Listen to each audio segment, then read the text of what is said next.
Let's start talking about refineries as businesses again, and how they, and to indicate how they interplay with some of the E&P operations that it's really our focus. You can see from this chart that refineries are busy places. The 2014 average for refinery utilization was just up over 90%. Looks to me like if you look at the whole average of the 2010 to 2015 period, it might be like 89%. All that's simply to say that refineries are very busy places.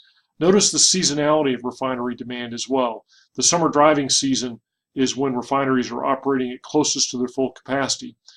And if you think about the situation where Hurricane Harvey hit the Gulf Coast and shut down a lot of refineries toward the end of August, you can see that that was well timed and that they were toward the end of the summer driving season, and the utilization in the refineries was going down a little bit. And so that should have helped out.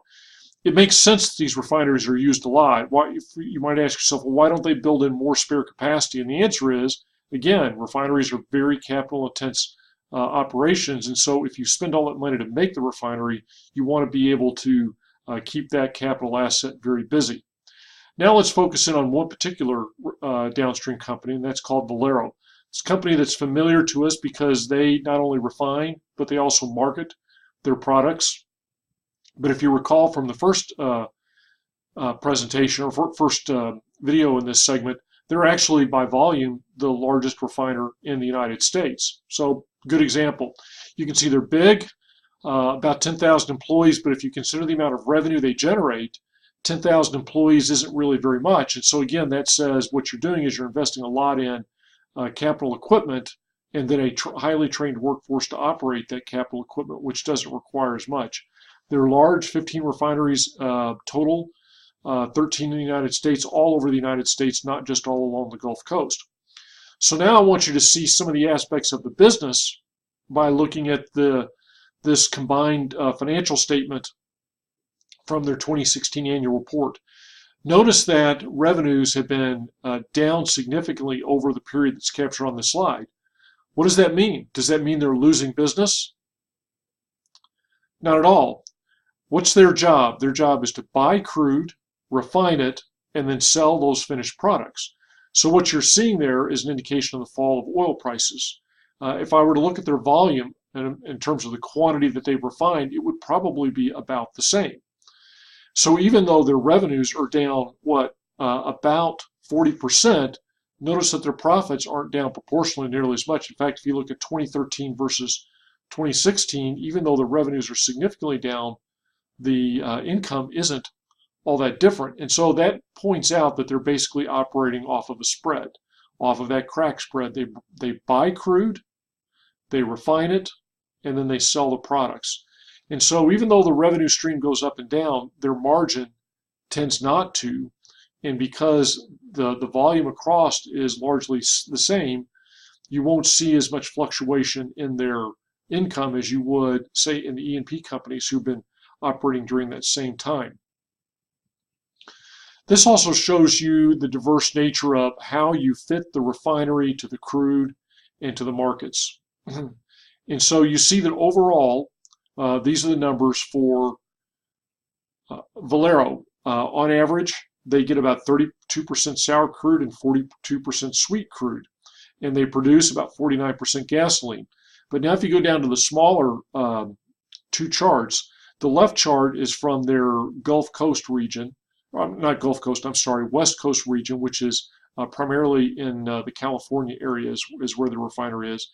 The right one is their mid-continent region. Think Illinois, Indiana, those sorts of areas. Notice that their sour crude content in the West Coast is very high, and that's because they're sourcing crude from locations where it's sour. I believe most of the California production is sour. I'm not sure about Alaska, but this may show some Alaska production.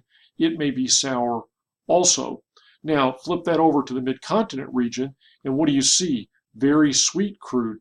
Hard for me to read because the numbers are so small. 90% sweet crude. Why is that?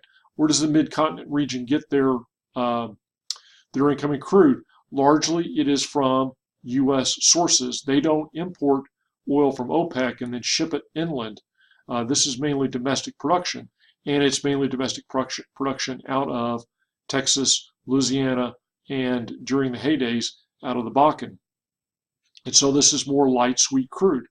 Then you look down towards the bottom at the output and you see out of the Pacific region, notice compared to the mid-continent, the higher production of the very heavy products like coke, asphalt, those sorts of things. And that says they were able to beat up that crude, but there was a certain amount of it that they couldn't refine into a higher value added product compared to the mid-continent region where there is less of that heavy stuff produced, the less value added.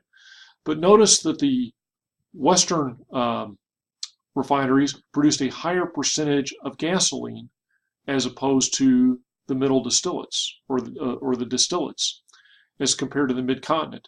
This could be because that's just the way they've got that refinery set up to really make gasoline less so the diesels. It also could reflect the fact that the demand for diesel isn't as great on the West Coast as it is in the mid-continent region. I'm not sure which it is. You can't get that from the numbers. But you can see how the refineries are tuned to match the demand of what products are in demand and also the supply. What kind of crude are we going to be able to obtain economically?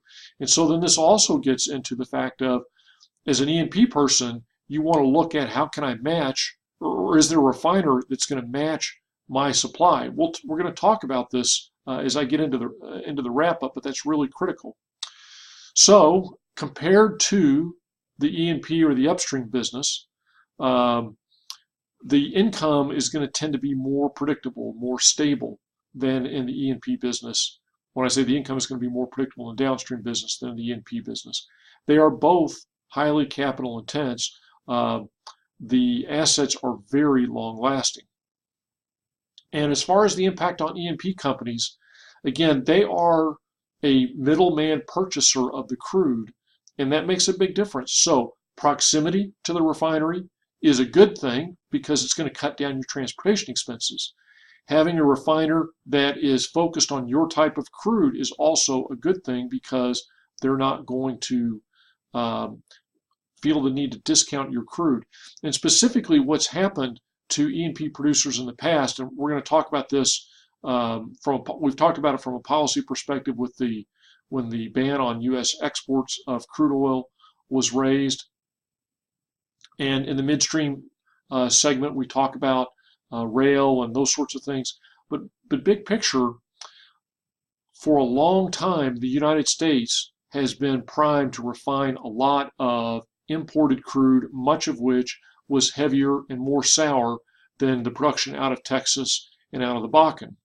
So as the production in Texas and the Bakken go up, this lighter, sweeter crude is arriving at the refineries, and the refineries are going, wait a minute, we don't want to pay the premium for light sweet crude because frankly we can handle that heavier sour crude. In fact, for their processes, they need to keep a given percentage of the heavy versus the light sweet.